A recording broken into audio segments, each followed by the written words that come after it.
I had to talk to myself. Yeah, it's quiet now. Too quiet. Just me and the echoes of decisions I made in the dark. I spent a long time wrestling with my own reflection, searching for answers in the mirror that wouldn't talk back. But the conversation had to start somewhere. I had to break myself down before I could reach for the source. I was pacing in the living room, shadows dancing on the wall. Waiting for a phone to ring, waiting for a savior, just to break the fall.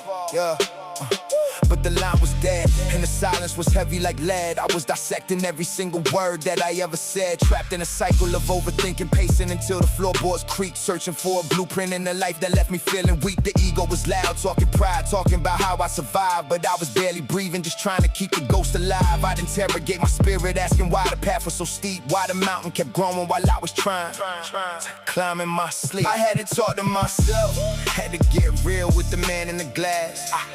Had to confront the demons I've been hiding, had to let the trauma pass. I was drowning in the static, lost in the middle of the shells, searching for a remedy, just trying to find the version of ourselves. I had to talk to myself. I had to find the truth before I learned to look up, before I learned to step out of the booth and speak to the Most High.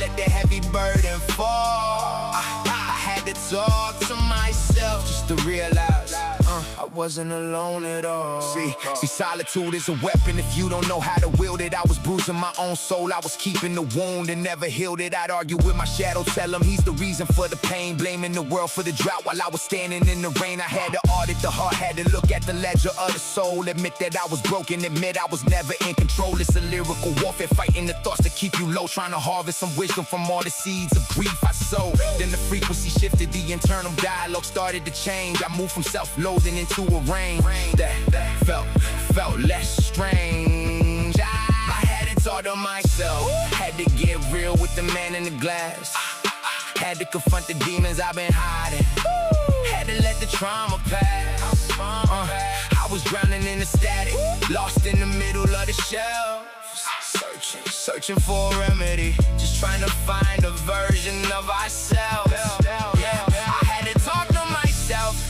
I had to find the truth before I learned to look up, before I learned to step out of the booth and speak to the Most High. Let the heavy burden fall.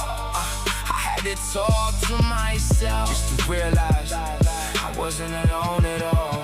Now the conversation's different, I'm listening more than I speak. I stopped trying to be the strongest when I was feeling the most weak. I finally turned my gaze upward, past the ceiling and the stars. Finally let the Creator touch the depth of all these jagged scars. The dialogue with the divine, it brings a peace I can't explain. It's the anchor in the hurricane, the sunshine after the rain. I don't talk to the mirror like an enemy, I talk like a friend, knowing that the story doesn't have to break, it doesn't have to end. I'm anchored in the purpose, finally seeing the light through the door. I don't have to struggle alone with the self anymore. That's the transformation. The internal noise finally turned into a prayer. The struggle was just a classroom, now I'm walking in the lesson. J-Mo Originals.